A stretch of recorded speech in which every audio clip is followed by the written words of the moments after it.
Alright, okay. So for today, okay, Amara, please take your attendance in the future. Okay, so today we're going to take a look on chapter 5, which is Java file input output. Okay, Java file input output. Actually, I hope you can try to focus more lah on this chapter because based from my experience in teaching for previous students, for Java file input output is quite difficult. Okay, so make sure you understand the process and then the coding on how we can use file input output in Java programming. Okay, so the first one is why need for file access. Okay, file access meaning we want to access a file that are stored in our computer to be used by a Java program. Okay, kita nak menggunakan contohnya text file lah. Kita nak guna text file tu untuk digunakan dalam Java program sama ada sebagai input ataupun sebagai output. Okay, so file save for word processing programs. Okay, file save for word processing program such as Microsoft Word, Google Docs, spreadsheet program. Okay, ini adalah contoh-contoh program yang menggunakan file untuk word processing. And then save on secondary memory. Okay, so the file, document file. Okay, usually we save it on hard disk. Okay, floppy disk ni macam disket. Maybe kamu tak pernah tengok kot disket kan. So basically dia sama lah macam USB. And then CD-ROM and so on. Okay, USB ataupun pen drive. So all of these are secondary memory. Okay, next requirement information stored in secondary memory. Okay, the requirement for the information also are stored in secondary memory so that we can retrieve it in the future and then kept separate from other documents or program. Okay, so that's why we store it in secondary memory. Okay, so macam kita simpan file-file kan dalam kita punya hard disk. Okay, dalam hard disk laptop pun kita store. Contoh dalam D. Ini kita buat folder kan. Folder CSC, YSC and then lab 1, folder lab 1, folder lab 2, folder lab 3. So itu adalah macam mana kita separatekan the file from other document supaya mudah untuk kita retrieve, okay, dapatkan di masa yang depan. Masa depan bila kita nak guna balik kan, kita tahu kita simpan di mana. Okay, berbanding kalau kamu lambakkan dalam satu tempat dan ada bermacam-macam jenis file, nanti bila nak retrieve, nak search tu balik, akan jadi sedikit susah. Okay. Storing information on files. Okay, files are stored in binary form on disk. Okay, actually dalam disk, apabila kita store sesuatu file, okay, data yang ada dalam file tu adalah disimpan dalam format binary form. Okay, binary form on disk. Sebab apa? Komputer dia boleh membaca, dia hanya faham dalam bentuk binary. Binary ni macam ni lah, 1010 ni. Okay, dalam bentuk 1010 ni. Okay, so from that, there are type of file, there are two types. Okay, the first one is text file. Text file macam ni, .txt, yang mana apabila kita save sebagai .txt, binary code ni dia dah convert ke bentuk huruf yang kita boleh faham. Okay, yang dapat difahami oleh manusia. Human readable format untuk text file ni. Okay, tetapi walaupun kita dalam text file, contohnya A, B and C. Okay, karakter A, B and C. Kita faham lah kan. Kita nampak, oh A. Tetapi apabila digunakan oleh komputer, A tu adalah dalam bentuk 1010 ni. Okay, binary ni. Dia tak faham pun A tu apa. Tetapi di sebaliknya, dia translate kepada binary menjadi 1010. Contohnya kan, bila 1010 ni barulah komputer tu faham apakah itu karakter A and so on lah.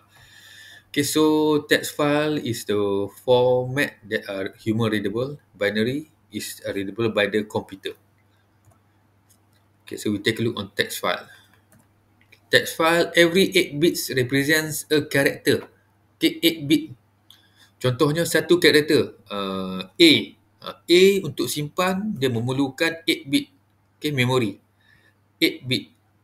Text files are stored in form usually ASCII that is human readable. Okay, ASCII ni adalah American Standard Code for Information Interchanging. ASCII ni adalah format yang ada di keyboard kita ni. Keyboard yang kita gunakan. Okay, laptop ataupun keyboard yang mechanical ataupun keyboard yang luar tu kan. Okay. External keyboard. Itu adalah format ASCII. Okay, keyboard yang ada di dalam keyboard yang kita gunakan ni adalah dalam format ASCII. Dia punya kedudukan susunan tu, itu adalah format ASCII. Jadi text file are stored in form of ASCII. So dia ada huruf A, B, C, D, and then ada number 1, 2, 3, and then ada simbol, comma, and so on. Okay. That is human readable. So kalau kita tengok di sini kan, kita ada nombor matrik, nombor apa ni kan. And then ada car, and then ada ID and so on. Okay, ini adalah human readable. Kita tengok dia tahu, nombor 200 and then 601. Okay, kita faham. Ini adalah number and then BMW. Okay. Tetapi kita punya komputer apabila tengok number ni dia tak faham. Okay. Dia hanya faham apabila ditranslate ke bentuk binary format. So binary file. Okay, data stored in binary file is represented in binary form. Okay, kalau kamu tengok di bawah ni kan. Ini contoh binary form. Okay. 010101. Okay, ada 8 bit. 8 bit ni hanya untuk satu huruf. Satu karakter. Nampak tak? 01010011. 8 bit kan. 8 bit ni hanya represent P, for example. Another 8 represent R. Another 8 represent O. Nampak tak? Dia punya satu karakter memerlukan 8 bit untuk simpan. Contain a sequence of byte or ordered groupings of 8 bits. Okay. Byte pula adalah 1 byte sama dengan 8 bit. Okay, 1 byte sama dengan 8 bit. So, segerombolan 8 bit ni adalah 1 byte. Okay. Satu grup 8 bit ni adalah 1 byte. 1 byte. Okay. Binary files cannot be read. Of course lah, kalau kita tengok format binary file ni kan 01010, kita pun tak faham apa maksud dia kan. Padahal dia nak represent P sahaja. Tapi dalam kita sebagai human ni, kita tak boleh nak faham. Kalau tidak susah kita nak baca kan. Satu huruf kena 8 bit. Macam mana kita nak baca? Tapi komputer dia baca, dia faham. They are designed to be read by computer program. Komputer dia faham apakah maksud binary format ni. Advantage of binary file is that they are more efficient to process than text file. Okay, kenapa komputer menggunakan binary format ni adalah kerana ianya adalah lebih efisien untuk melakukan sesuatu proses. So for Java input-output, we need to apply the readers, okay, to read input file, writers to write ataupun to produce output file, and then streams. Stream ni adalah dia punya laluan, okay, dia punya kita panggil apa? Laluan untuk input dan juga output. Okay. All input and output in Java is accomplished by classes called streams. So kita akan untuk proses input dan output ni boleh dilakukan dengan menggunakan kelas streams. The input streams provide ways to move byte of data from an input device such as keyboard to a Java program. Okay, so untuk input stream ni kita nak detect, kita nak capture input sama ada dalam bentuk text file ataupun user type dalam keyboard kan, atas keyboard user type, user key in data. So daripada situ kita dah capture user input. And then output streams move the data in the opposite direction. Okay, to output of course kita nak produce output. Okay, sama ada nak produce a file ataupun nak produce output dalam bentuk discrete. Okay, so this is input stream. For example, kita key in data daripada keyboard. So, kita pun melakukan input stream. Masuk ke dalam program dalam si komputer ni kan. And then bila dah buat proses apa semua, kita pun nak produce output. So, kita menggunakan output stream pula untuk produce output. So, dia tunjuk sini monitor. So, maybe output dia adalah dalam bentuk screen di monitor. Okay, macam apa yang kamu buat untuk Java coding kan, sama ada JCreator atau BlueJ. Apabila kamu run sesuatu program, dia akan produce output kan, output di screen. Ini adalah maksud dia. Okay, jadi proses nak melakukan input dan output ni, kita memerlukan input stream dan output stream. Okay, jadi untuk stream ni kita dah ada predefined stream. Kita dah ada expert yang dah buat kelas untuk stream. Okay, kita just apply dah. Okay, and then kamu juga dah apply benda ni. Cumanya kita nak tengok in detail apa yang kamu apply kan. Ingat tak ni, system.in kan, ada pernah apply kan apabila kita menggunakan scanner untuk capture user input kan. Kita create object scanner. scanner input equal to new scanner, and then dalam kurungan system.in. Maksudnya kita nak capture user input. Input stream object usually for keyboard. Okay, so system.in ni usually untuk keyboard lah. Untuk apa-apa yang user type di keyboard, kita nak capture. And then system.out. Kan kita nak print out output. Kita guna system.out.println. And then dalam kurungan, and then quotation, and then apa yang kamu nak keluarkan kan. So a buffered print stream object, usually the screen or active window. So dia akan keluarkan output di screen. Okay, there are steps for reading text input from a file. Okay, tadi input stream, print stream ni selalunya kita guna untuk keyboard. Okay, kan input by keyboard. Next kita nak tengok macam mana kalau kita nak dapatkan input daripada text file. Okay, sama ada text file tu dalam bentuk notepad ataupun Word, Microsoft Word kan. Kita nak baca, contohnya ini adalah file. Okay, file ni disimpan dalam format binary. Okay, 010001, okay, 8, 1, 2, 3, 4, 5, 6, 7, 8. So ini satu karakter. Ini satu karakter. Ini satu karakter. Okay, ada 8 bit. 8 bit ni bersamaan dengan 1 byte. Okay. 8 bit is equivalent to 1 byte. So, step yang pertama adalah dalam byte stream, kita akan menggunakan file reader. Okay, untuk baca file ni. So, dalam file ni dia akan guna byte stream. Dia akan pass byte ni. Okay, 1 byte, 1 byte, 1 byte kan. Dia pass byte by byte. Nampak? Satu karakter, satu karakter, satu karakter. Okay, dia ambil yang pertama dulu, kedua, ketiga. Kan, masuk ke file reader. File reader yang akan baca file ni. Okay, jadi file reader ni kita kena create objek file reader untuk baca file. Okay. So, daripada file ni dia pass the byte. Okay, satu byte yang mewakili satu huruf, satu karakter. Okay. So, next file reader will convert it into a char, itu karakter. Okay, daripada format binary ni, dia convert ke bentuk karakter yang kita boleh faham. Nampak tak? Kan, 010001 adalah A. 01001110 adalah N. And so on lah. Okay, so file reader dia convert. Dia baca file, and then dia baca binary file, and then dia convert ke bentuk karakter. Okay. So, bila bentuk karakter, apa dia buat adalah dia pass ke buffered reader. Okay, buffered reader ni adalah di mana dia akan store dulu semua karakter yang dipass. Dia store buat sementara sebelum kita produce output dia. Okay, sebelum kita gunakan untuk proses. Sorry, kita tak output lagi, kita proses.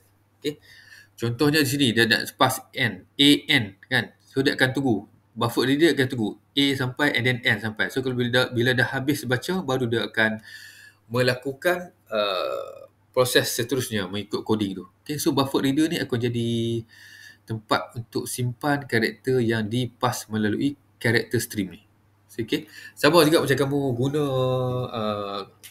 browse internet kan, ataupun buka YouTube. Kadang-kadang dia nak ataupun play main online game kan, dia nak buffering. Buffering tu maksudnya apa? Buffering tu maksudnya dia tunggu semua data sampai di tempat buffer dulu. Okay, buffer. Semua data yang dihantar oleh sender, okay, ke receiver. So, buffer ni akan ada di receiver. Dia tunggu semua data sampai dulu, baru dia akan melakukan proses seterusnya. Okay. Barulah dia tak sangkut-sangkut. Sebab tu kita menggunakan buffering. Okay, kita tunggu sekejap sampai data tu sampai sepenuhnya, baru kita melakukan sesuatu. So, bila dah sampai semua, melakukan sesuatu, dia nampak baru dia complete, dia tak sangkut-sangkut. So, itu sebabnya kita menggunakan buffer ni. So, dalam Java program pun ada buffered reader. Okay. So, bila buffered reader dah store AN, next dia produce AN sebagai string. Okay, writing text output to a file.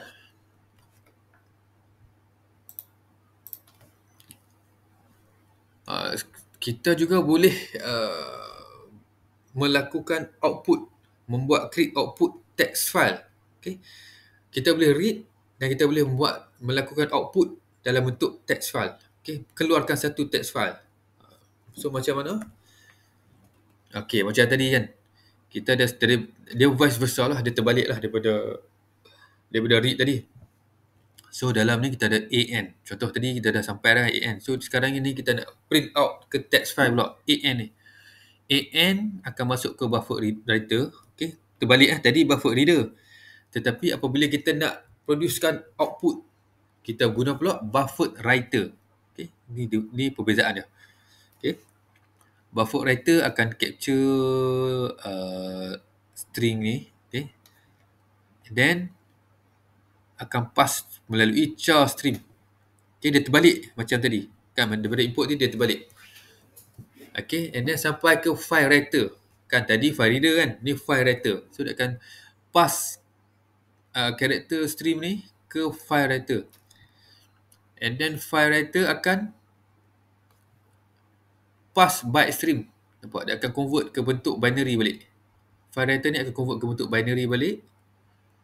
And then terhasillah output file yang terbaru. Okay. Tadi kita read, and then kita write pula. Write tu menghasilkan output. Read, input, output, writer, write. Okay, so kamu fahamkan yang tu.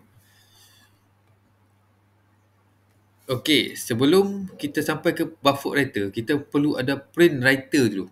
Okay, print writer. Ini contoh dalam macam mana kita nak menggunakan, nak menghasilkan output dalam Java. Okay. So, secara keseluruhannya untuk menghasilkan output, dia akan start daripada print writer. Print writer ni kita yang bagi arahan nak keluarkan apa, karakter apa. Kita nak tulis apa dalam text output text file tu. Okay, adalah melalui print writer. So print writer ni akan pass lah apa yang kita nak print out tu masuk ke buffer writer, dia akan kumpul sampai dah complete. And then dia pass sebagai char stream kepada file writer. File writer akan convert ke bentuk binary. Okay, binary format, dan binary format seterusnya menghasilkan output file. Okay, so this is the process, the flow. How is input output handled in Java? So macam mana kita guna input output ni? Okay. So input output classes are listed in java.io package. Jadi untuk membolehkan kita menggunakan input output tadi, format input output yang ada file reader, and then buffer reader, buffer writer, file writer, and print writer ni, kita perlu import package java.io. Okay, dalam main class kan, selalu kita ada import java.x.util kan. Sekarang ni kita guna import java.io. To perform input output, you need to create object using appropriate Java input output class. Okay, jadi kita akan tengok lagi dalam contoh coding. The object contain the methods for reading and writing data from or to a file. So dengan import Java.io ni barulah kita boleh read. Okay, maksudnya kita dapatkan input dan write. Kita producekan output data kepada file. There are many I/O classes for various purposes. This can be classified as input class and output class. And then an input class may contain the methods to read data, and output class contain the method to write data. Okay. Good. So ini kita tengok step untuk read text file dalam bentuk coding. Okay.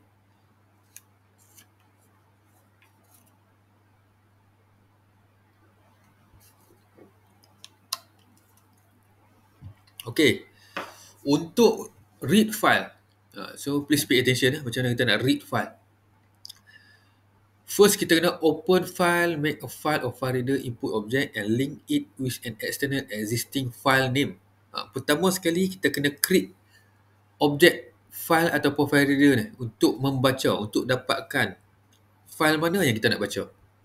So, kita create file reader. So, nak create macam ni lah. File reader and then any variable lah. Dia letak nama file reader equal to new file reader. Okay, ini adalah proses di mana kita create objek file reader. Okay, file reader equal to new file reader, and then dalam kurungan ini adalah nama file tersebut. Okay, nama file tersebut. Kalau file tersebut disimpan dalam satu folder yang sama dengan Java program kita create ni, so tak perlu letak pass.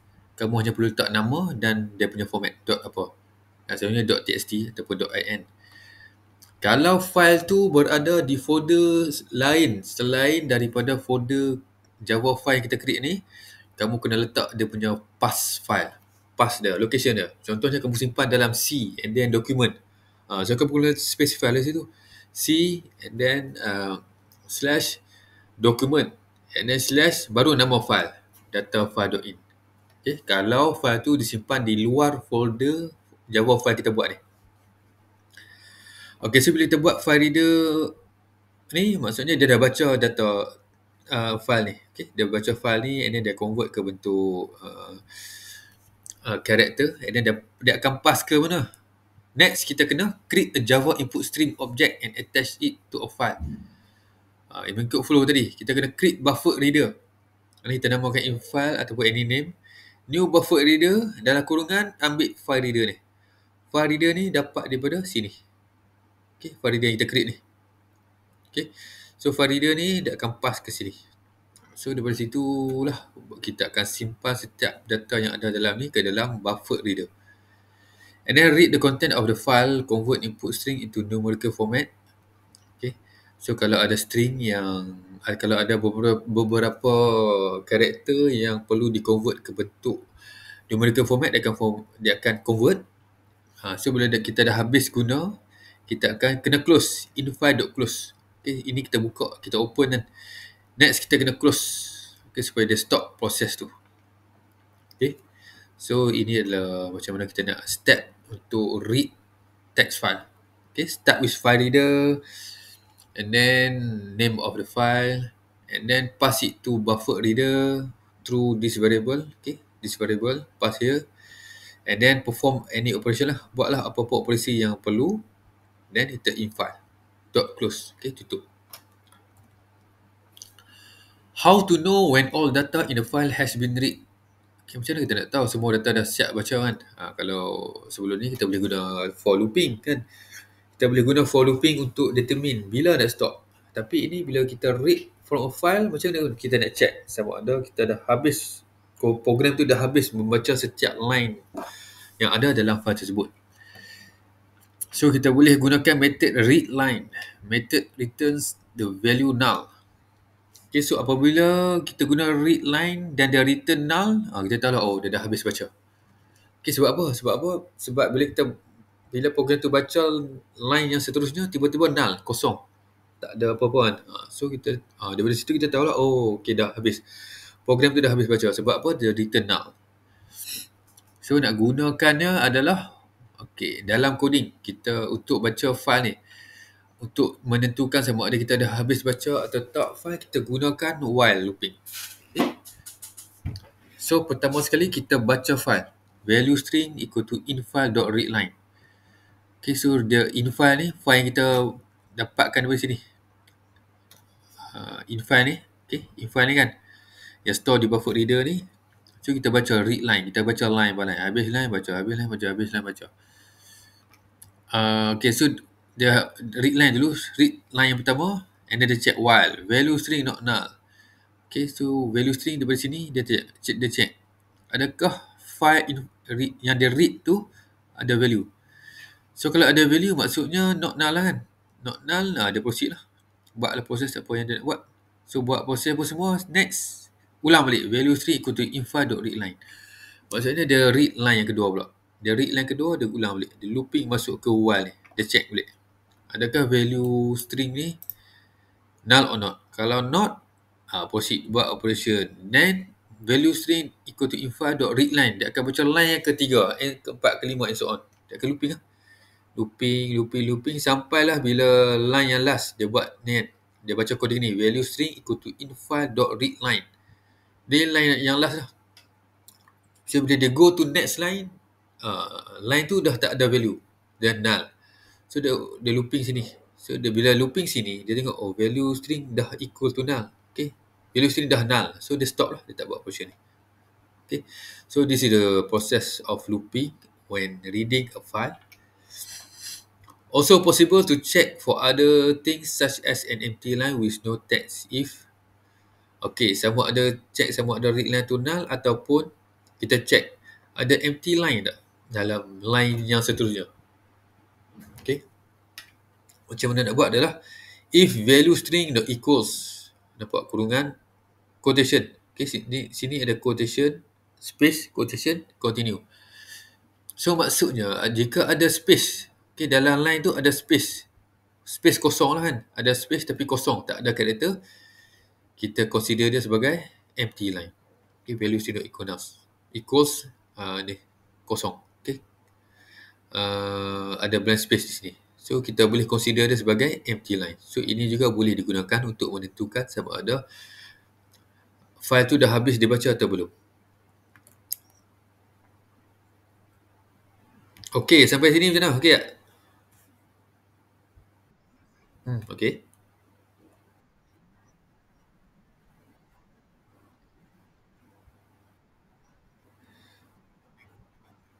Okey, actually text file bila dia save sebagai format .txt kan. Bila .txt adalah format yang kita boleh baca. Tapi di belakang tabir dia adalah format binary. Boleh faham? Ha, text file yang mana? Yang read mana? This one ah. Okay, reading text file ni dia nak read text file yang kita simpan tu. Faham tak? Nak capture. Kita nak buka, kita nak read text file yang mana. Sebab tu kita letak location dia sini ataupun nama file. Okay. Kita baca, dia nak baca daripada mana text file tu. Text file tu bila .txt kita boleh baca, tetapi belakang dia disimpan dalam komputer memori adalah dalam bentuk binary. So file reader ni dia akan baca, for example lah data file ni. Okay, dia baca data file and then dia akan convert ke bentuk actually kita nampak macam A kan, tapi belakang dia komputer nampak 1010 tu. So daripada 1010 tu lah file reader akan convert ke bentuk A. Kan, bentuk A and then bentuk apa lagi N and so on. And then dia akan pass ke buffer reader. Buffer reader ni dia akan store. Buffer reader dia akan store A, N sampai habis semua yang ada dalam text file tu lah. Dia akan store di buffer reader dulu in file. Okay, dalam objek in file. So next, apabila kita nak melakukan sesuatu operasi, kita baca daripada in file ni lah. Okay, kita baca daripada in file ni. In file ni yang di buffer reader ni dia akan simpan dalam format yang kita boleh baca lah. Kita boleh baca. Okay.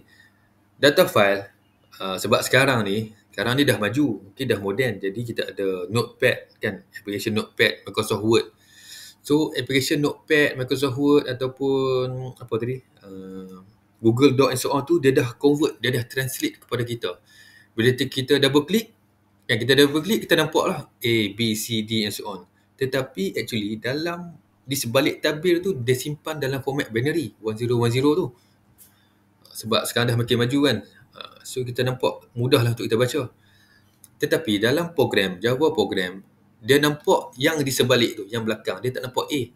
Dia hanya nampak 1010 tu. Jadi sebab tu bila masuk di file reader ni, dia akan baca data file tu, dia akan convert ke bentuk karakter, okay, human readable, and then dia akan store di buffer reader ni. Store semua data file yang ada dalam ni. Kemudian apabila kita nak melakukan sesuatu proses, kita panggillah in file. Okay. Alright, boleh?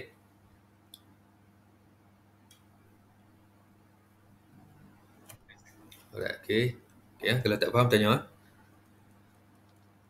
Okay, kenapa dia perlu convert ke bentuk yang kita human readable? Sebabnya kan kalau based on your experience last semester, bila kita baca sesuatu file kan, kadang kita nak capture, kita nak capture, oh ini string. String kita simpan sebagai format string. Ini adalah format integer. So kita nak simpan dalam format integer. Kan, sebab nanti kalau integer kita nak buat operation. Kalau numerical kan kita nak buat operation. Sama ada nak tambah ke, nak tolak ke, calculate total ke and so on kan. So that's why kita kena convert ke bentuk yang readable lah. Okay. Okay, next. Wrapping class.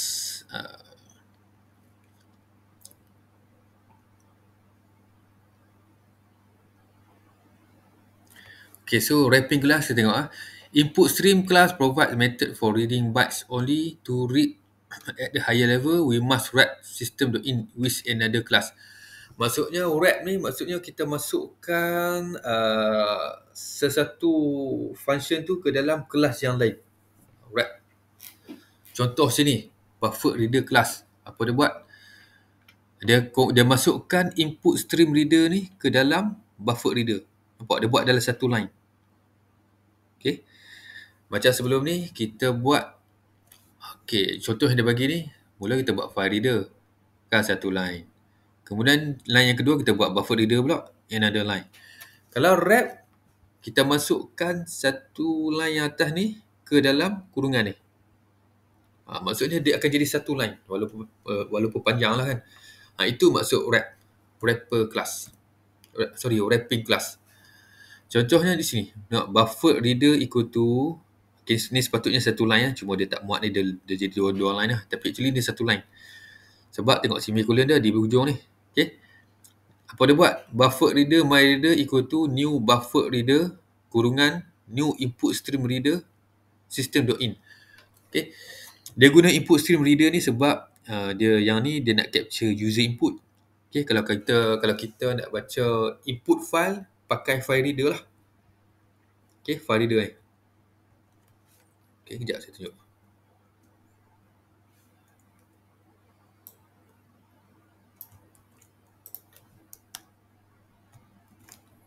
Buffer reader.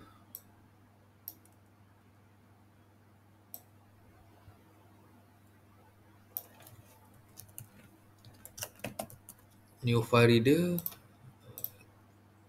Data file.in.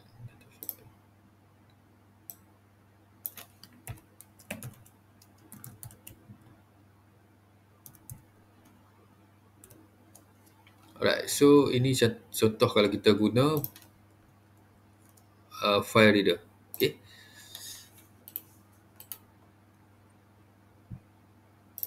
Okay, so buffer reader my reader equal to new buffer reader new input stream reader system.in. So ini adalah coding untuk dia capture user input dan store dalam buffer reader my reader. Okay. Yang kedua ni adalah kita nak capture data daripada sesuatu file. So macam ni, file reader. Okay, so kita file reader baca data ni and then akan di-store ke dalam my reader of buffer reader ni lah.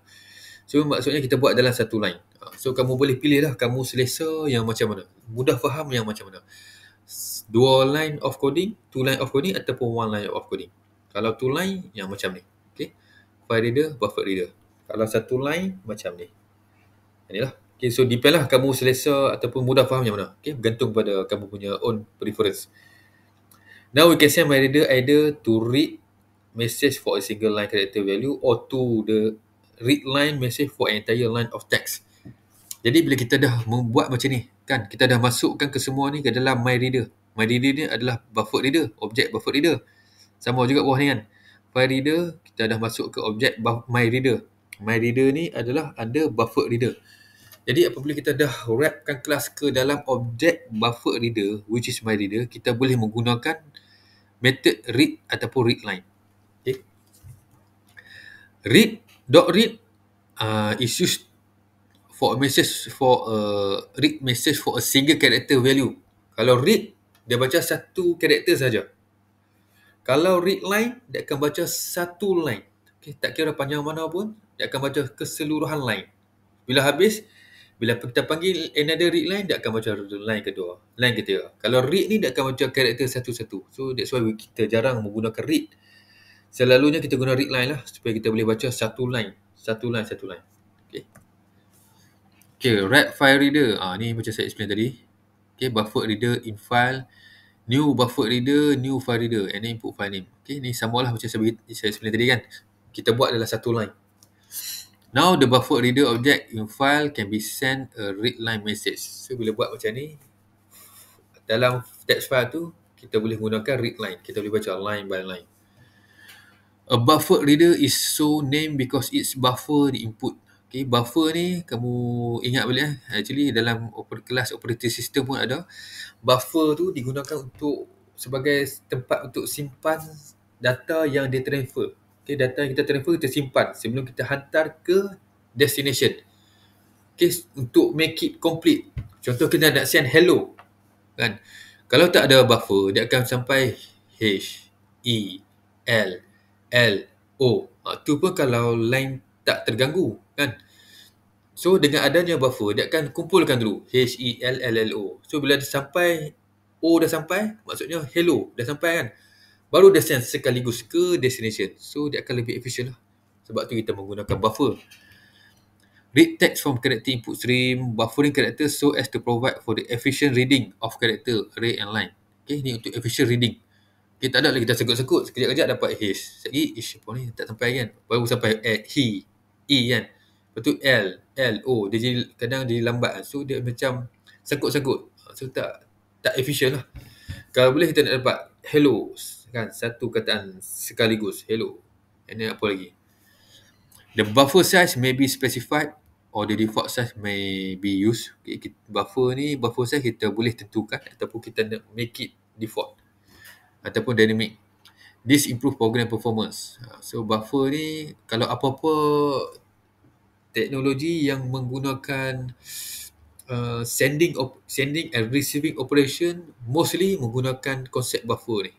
Okay, konsep buffer. Okay, contoh read text file. Okay, example, kamu ada input text file name as prices.txt. Okay, prices.txt, dalam dia ada elemen fruits RM10, vegetables RM20, food RM30. Okay, ni text file. Contoh, let's say dah ada. Okay. So, kita nak baca text file ni. Kita nak baca dan produce output dalam format ni. Okay, ini adalah output yang kita produce menggunakan kita punya Java program lah, sama ada JKT ataupun BlueJ. So, macam mana? First, kita kena import java.io.star lah. Okay, ini untuk kita menggunakan method dalam input output class. Okay, kena import ni. And then name class, public class, read text file, public static workman, string, args, throws, exception. Okay, untuk kita baca file reader, kita kena throws exception. Throws exception ni maksudnya jika berlaku sebarang error berkenaan text file tu, dia akan beritahu. Apakah dia akan pop up a message. Contoh, text file not exist ataupun text file in the wrong name or what else. Ada macam-macam lah. Okay. Itu adalah function throws exception. So next kita guna file reader. fr equal to new file reader prices.text. Nampak? Ini dua line. Okay. Kemudian daripada file reader ni dia pass ke buffer reader. br equal to new buffer reader. fr ni ambil dari sini. Okay. Nampak?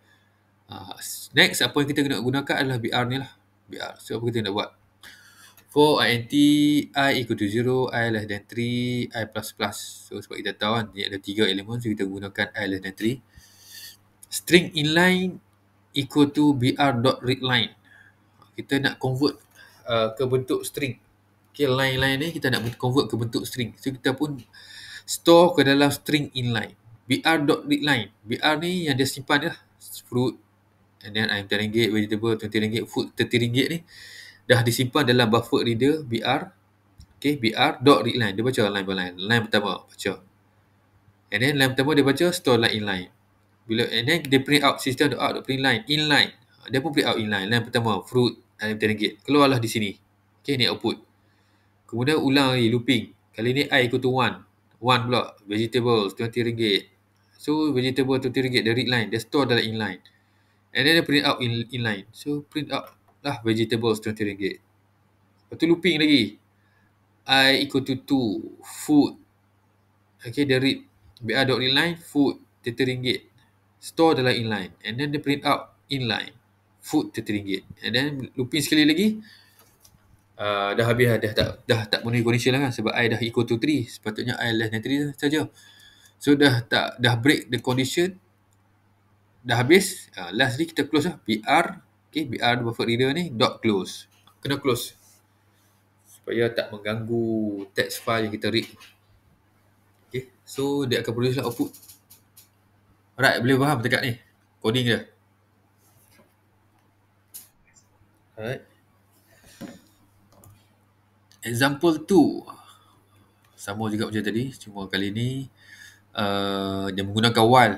Okay, macam tadi kita tahu dalam ni ada 3 line kan, so kita boleh guna for looping and then I less than 3. Kalau ada banyak line, beribu-ribu line, beratus line, takkan kita nak baca line tu kan. So in case kita tak tahu berapa line yang ada dalam text file tu, kita guna while. So yang ni sama, import IO, import java.io. Kalau nama boleh select terus IO exception. Okay, input output exception. So bila terus input output exception ni, kalau ada masalah berkenaan input output, dia akan display lah message. Okay, bukan masalah coding. Okay, masalah coding ni kita punya compiler yang detect. Tapi ni masalah dalam membuat input output operation, sama ada masalah nak read the file ke, ataupun file tu ada problem ke, and so on. So sama macam tadi, file reader fi equal to file reader and then nama file, and then kita buat buffer reader br, buffer reader fr. So fr dari sini. Okay, so kita guna br, string line equal to br.readline. Ini kita kena buat pertama sekali apabila kita nak baca, apabila kita nak looping menggunakan while. Okay, string line equal to br.readline. So dia baca line pertama. Dia check while line not equal to null, adakah line tu null or not. Kalau not null, dia proceed ke dalam. Apa dia buat? System.out.print line. Dia print out line tersebut. Tu dia ulang lagi. Okay, line.br.readline. So dia baca line kedua. Dia ulang lagi. Dia check adakah line kedua null or not. Kalau not, print out. Baca line ketiga. Kalau not null, print out. Baca line keempat, and so on. Dia keep on repeating sampailah line yang dia baca tu null. Kan, so dah sampai null line yang last. So dia pun baca line yang seterusnya. Dan seterusnya null. So dia check. Okay, line dah null. Okay, bila null, dia close lah. Dia dah break this looping. And then kita pun close. br.close. Kena tutup. Okay. Okay, next. Kita guna scanner. Kan, scanner yang kita duk guna sebelum ni. Kan, kita nak guna untuk capture user input. Kita create object scanner. Scanner input equal to new scanner, then dalam kurungan system.in. Ini function dah. Okay, untuk scanner import using java.ut package. Okay, apabila kita nak capture user input from keyboard. It's a simple text scanner which can pass primitive types and string using regular expression. Okay, pass ni maksudnya kita nak convert. Okay, apabila user type di keyboard, okay, kita punya komputer capture semua benda tu dalam format string. Okay, walaupun kita type 109. Actually, komputer kita capture dia dalam format string. Okay, apabila dia format string, kita tak boleh melakukan operation. Jadi, untuk membolehkan kita melakukan operation untuk tambah, tolak ataupun count total, kita perlu passkan dia. Pass ni maksudnya convert. Convert ke primitive type. Primitive type ni integer, double, float, and so on lah. Okay. And string using regular expression. A scanner breaks its input token using delimiter pattern, which by default matches white space character. Okay, dalam scanner ni dia break input menggunakan delimiter pattern, which is white space. Okay, so apabila kita type kan, kita type Ahmad and then space 13, age 13, and then space, and then school, address kan. So scanner ni dia detect satu perkataan ataupun satu token kan, Ahmad tu adalah menggunakan white space character. So dia tahu apabila habis satu huruf tu, kalau ada white space, huruf tu adalah satu perkataan. And then another white space, another perkataan. After white space, another perkataan. Dia akan capture sebagai satu perkataan. Contoh macam ni. Okay, token tu maksudnya satu perkataan yang kecil lah daripada satu line ni. Kan, contoh. Method used in scanner. Kan, method used in scanner ni satu line. Kan, apabila scanner baca methods used in scanner, macam mana dia nak bezakan methods ni method, use ni use, in ni in, scanner ni scanner. Okay, dia pecahkan kepada token. Method menjadi satu token. Method jadi satu token. So macam mana dia pisahkan adalah melalui white space ni. Ni nampak white space kan? Antara S dan U, tengah-tengah ni ada white space kan. So dekat white space ni dia tahu, oh bila ada white space, maksudnya kita boleh capture satu token. So kita pun capture methods and then white space. So method adalah satu perkataan. So itu adalah macam mana scanner capture satu token. Kemudian use pula. USED and then space, white space I. So white space antara D dan I ni adalah dia punya delimiter, limit kan, delimiter, dia punya had dah. So kita pun dapat, scanner pun dapatlah use. Sebab apa? IN ni dipisahkan melalui white space. So IN ni adalah perkataan yang lain. So dia pun capture use sebagai satu token. Sama juga IN. IN dengan scanner. N dengan S, in between ada white space. So dipisahkan white space ni untuk capture IN saja. So dia pun capture IN sebagai satu token and then last scanner lah. Okay, so itu adalah bagaimana scanner pisahkan antara satu perkataan dengan perkataan yang lain dalam satu line. Okay, sebab kita kena pecahkan ke token. The resulting tokens may then be converted into values of different types using various next methods.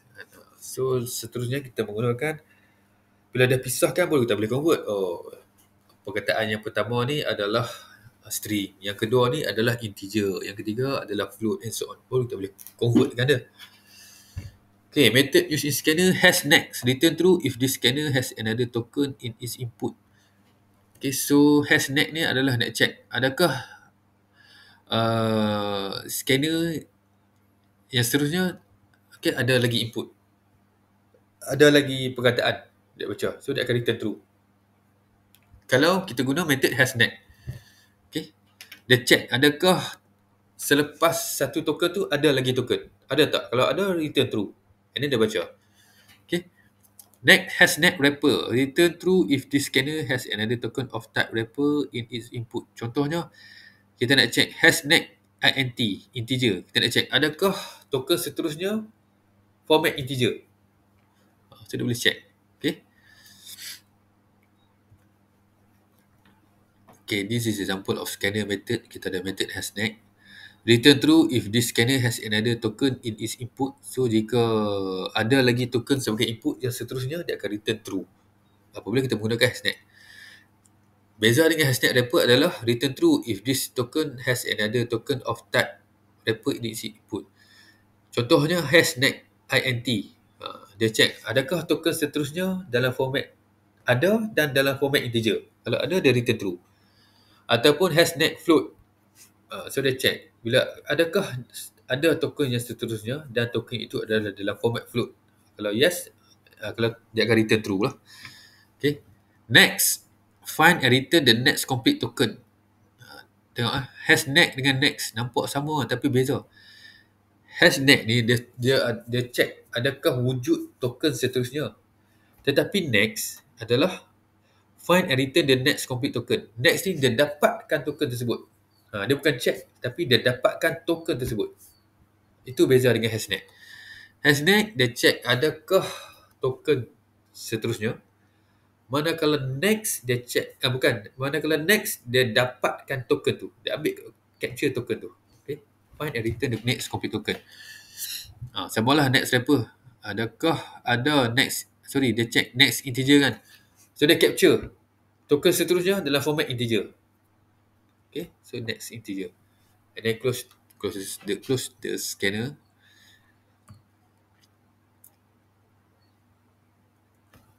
Okay, ni dia ulang balik je. Okay, example using scanner. Import java.io. Okay, kita nak pakai input data, input text, okay, input file and then import java.util untuk kita pakai scanner.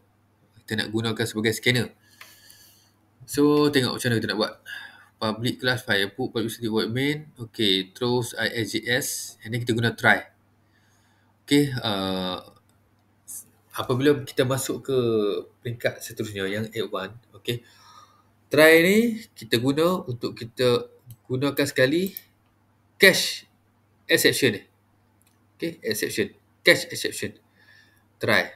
Sebab apa? Sebab kita throws as IO exception. So kita akan try, dia akan check semua. Kalau ada error, dia akan cache IO exception. Dia akan IO exception ni akan print out io.getMessage. Okay.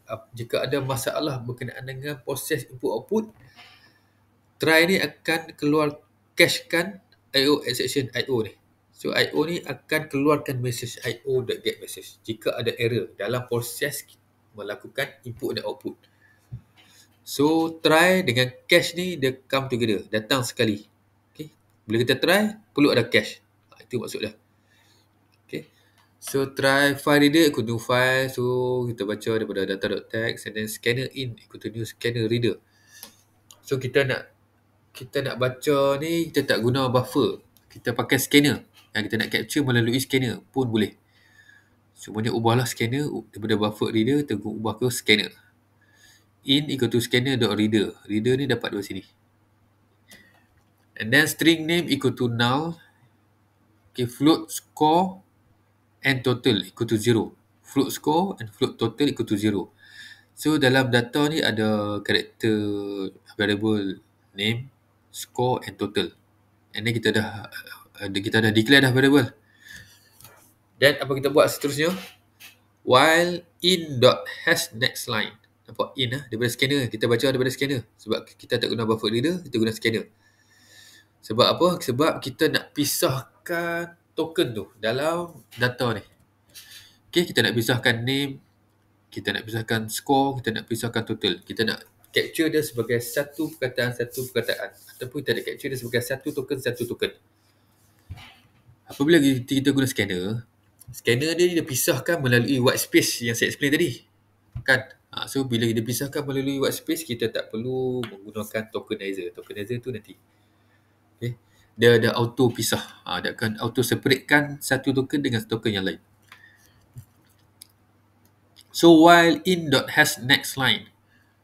Okay, while in.has next line. Maksudnya dia check adakah line tu ada.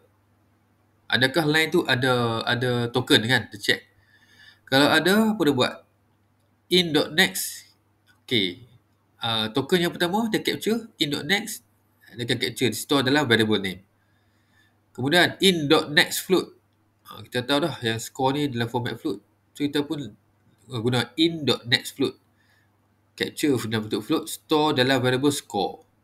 Kemudian kita calculate total equal to total plus score. Okay, nak baca ni macam ni. Kalau kamu jumpa total plus equal score ni, maksudnya total equal to total plus score.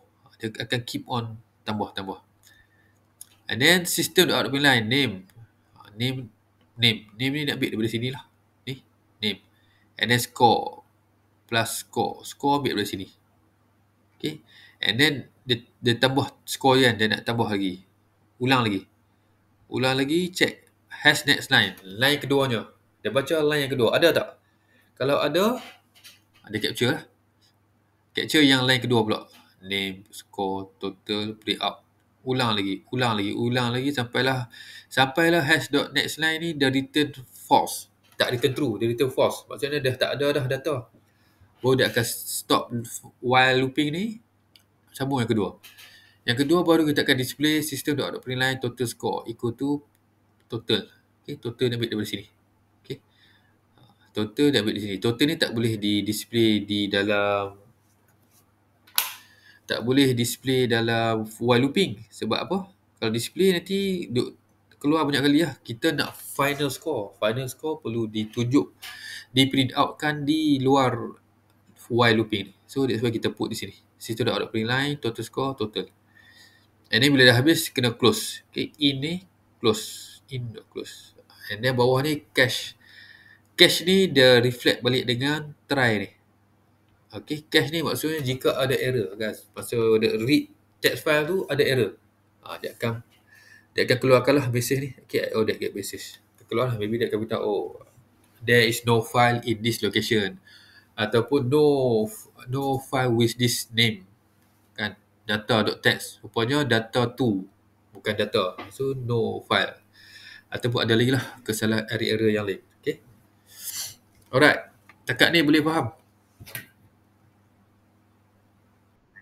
Boleh ya? Okay.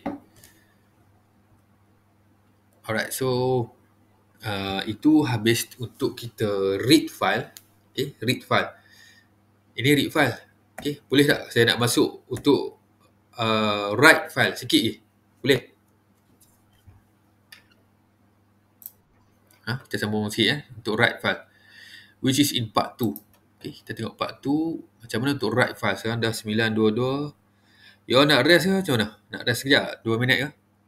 Ataupun nak proceed?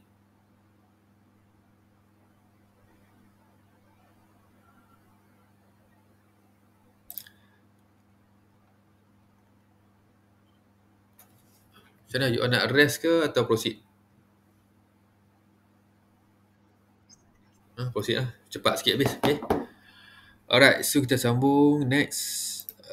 Yang output part 2 ni kita akan tengok takat part output sahaja. Okay. Tadi kita dah baca, kita dah tengok macam mana kita nak read file. Sekarang macam mana kita nak produce output ataupun kita nak write file. Okay, write tu maksudnya produce output. Okay, writing to text file. Kita nak produce sebagai satu text file yang baru. Kan? Ada satu text file yang baru. So, sama juga kena guna java.io package. Cumanya kali ni, kita ada file writer. Okay, file writer. Tadi reader kan. Ni kita nak write, kita kena guna writer. File writer, buffer writer dan print writer. Ini adalah objek-objek yang kita perlu buat untuk kita menghasilkan satu output file. Okay. Output classes. Okay, public class file writer, convenient class for writing character files. File writer, nampak macam tadi file reader kan. Sekarang ni terbalikkan.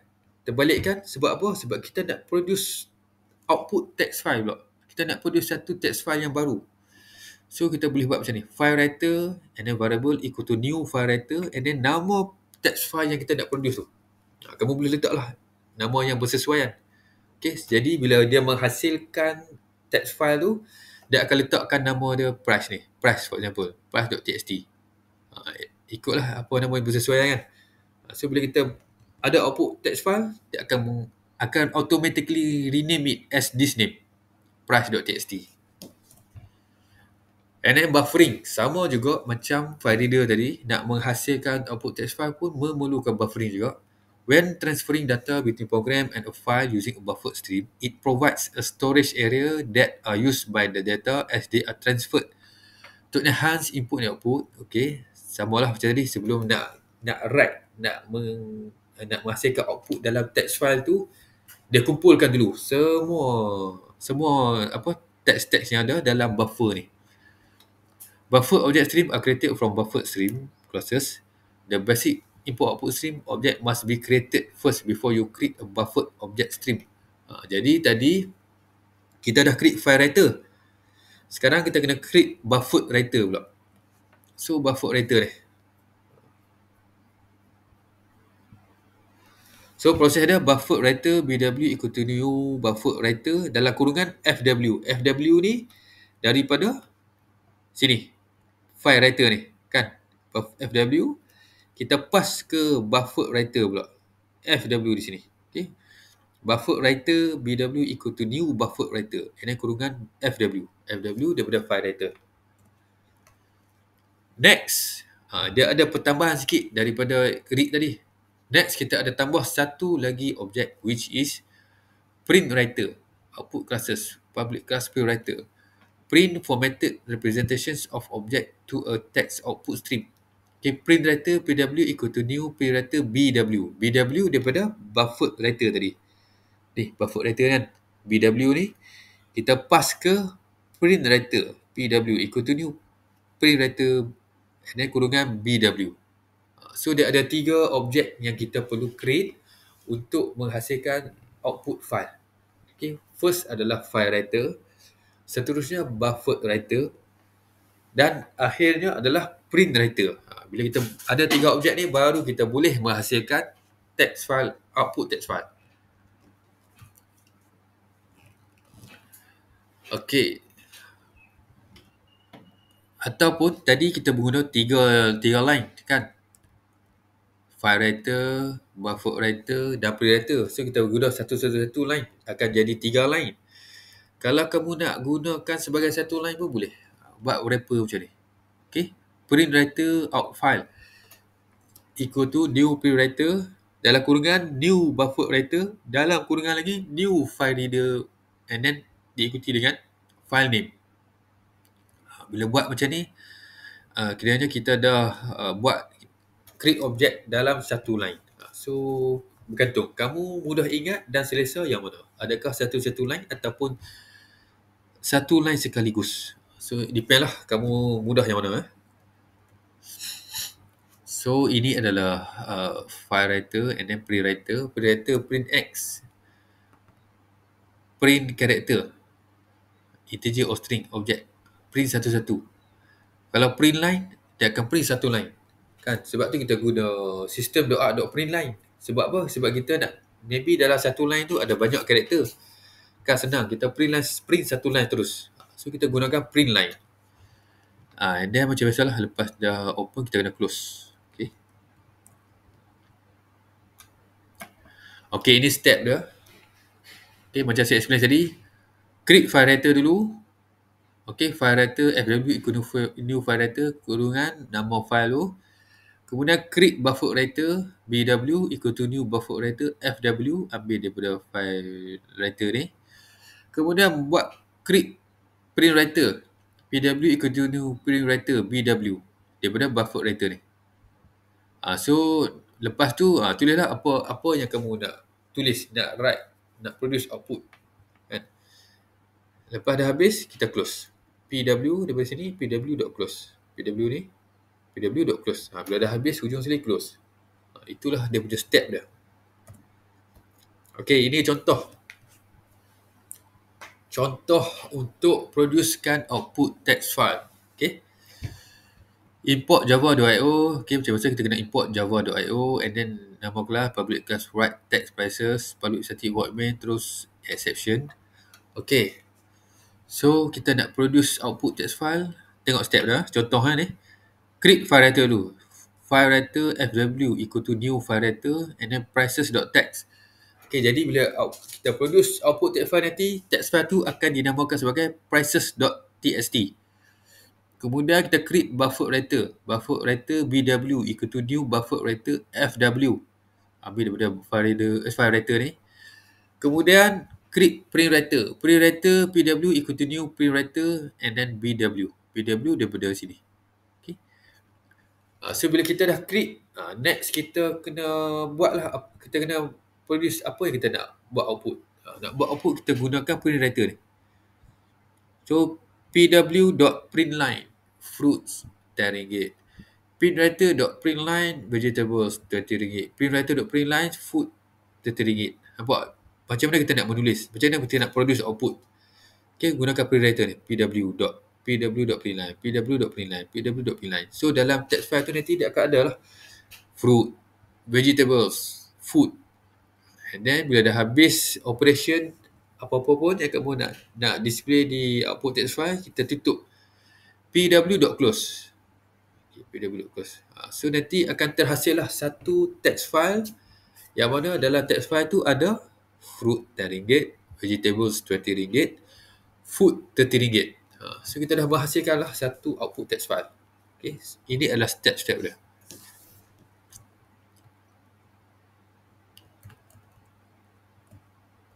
Okay, ini pula contoh yang kedua. Example 2.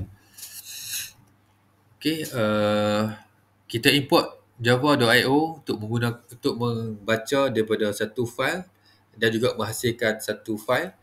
And then import java.add.swing ni kita import sebab kita menggunakan JOptionPin. JOptionPin ni dia GUI lah. Okay. And then public class file output, public static void main, throws IO exception. And then kita ada try. Okay, apabila ada try, dia akan datang sekali dengan cache. Okay, ingatlah. Bila ada try, dia datang sekali dengan cache. Cache ada di belakang ni. Cache. Maksudnya, kalau ada error berkenaan file not found exception, dia akan display ni, file not found. Kalau ada berkenaan end of file exception, okay, maksudnya mungkin ada error berkenaan end of file, dia akan display error ni. IO exception, input output exception, dia akan display. And then NF ni saya tak pasti, nanti saya check boleh. Okay, maksud tu NF ni. Kalau ada error untuk NF ni, dia akan display message je. Okay, so untuk menggunakan cache ni, kita perlu masuk datang sekali dengan try cache. Okay, next apa kita buat? Kita nak buat dua file. Kita nak menghasilkan dua file. File untuk odd, file untuk even. Okay, maksudnya untuk nombor yang odd, nombor ganjil, kita nak simpan dalam odd.txt. Nombor genap kita nak simpan dalam even.txt. So ini contoh dia. So kita kena create dulu file writer. So file writer fw1 equal to new file writer odd.txt. File writer fw2 equal to new file writer even.txt. So ada dua. Kita dah create dah dua file. Kemudian create pula buffer writer. Buffer writer bw1 equal to new buffer writer fw1.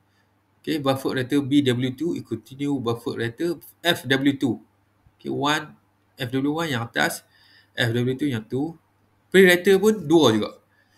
Prewriter pw1, new prewriter bw1. Prewriter pw2 equal to new prewriter bw2. So dua. Okay, sebab apa? Sebab kita nak buat dua text file. So kita check condition untuk check nombor mana yang odd, nombor mana yang even. For int k equal to 0, k less than 5, k plus plus. Okay, ni untuk capture user input lah.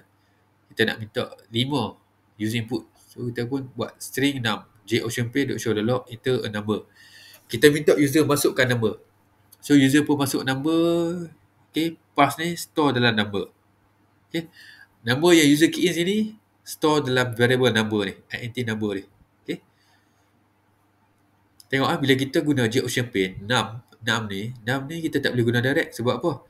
Sebab apa yang user input dalam joceanpay ni, dia tak convert lagi. Dia capture sebagai string. Okay, contoh user input 10. 10 tu komputer akan detect sebagai string. Okay, bila string, tak boleh nak melakukan operasi matematik lah. Okay, untuk membolehkan kita melakukan operasi matematik, kita kena passkan dia ataupun convertkan dia. So convert dia di bawah ni, int number equal to integer dot pass in. Nampak? Pass in. Kita nak convert num ni. Num ni kita convert ke bentuk integer. Okay, sebab integer kan. Kalau double lah. Double dot pass double, float dot pass float. Okay, dan store ke dalam variable number. So lepas daripada tu kita guna number lah. Then kita check if number modulus 2 equal to 0.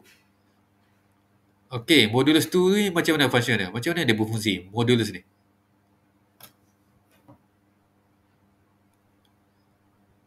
Ya tak? Function modulus buat apa?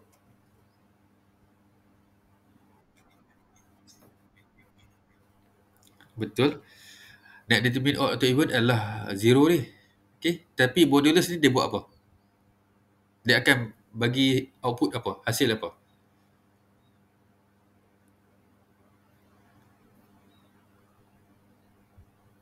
Ya, apa beza modulus dengan division?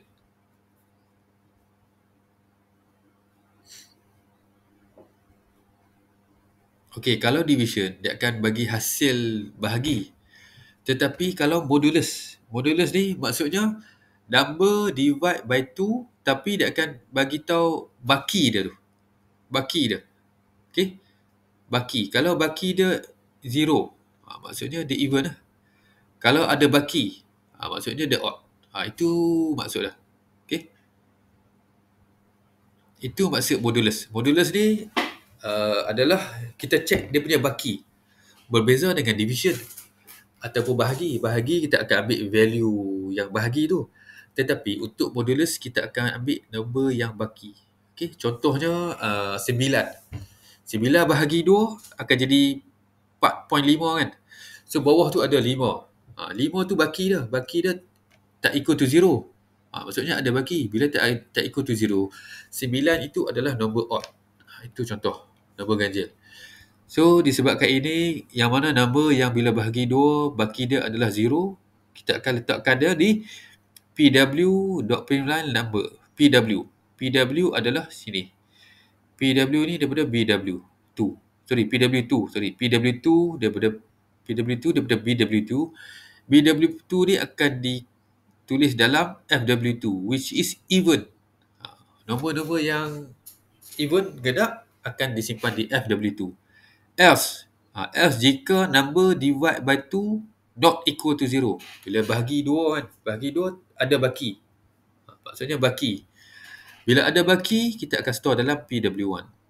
Okay. PW1 daripada BW1. BW1 akan di-write ke dalam FW1 which is odd. Kalau ada baki, odd lah. Ada baki yang tak sama dengan kosong, dia odd. Dia akan jadi ganjil. Ini adalah contoh macam mana kita nak simpan data ke nombor ganjil ataupun nombor genap. Sebelum habis, bolehlah display di option pane, show option dialog. Your number have been saved into text file. And then jangan lupa close P1, PW1 close, PW2 close. So bila close, bila dah habis guna, close. Bawah diikuti dengan cache. Cache ni ikutlah, ada bermacam jenis cache lah. Okay, contoh. Alright, so kita stop dekat sini.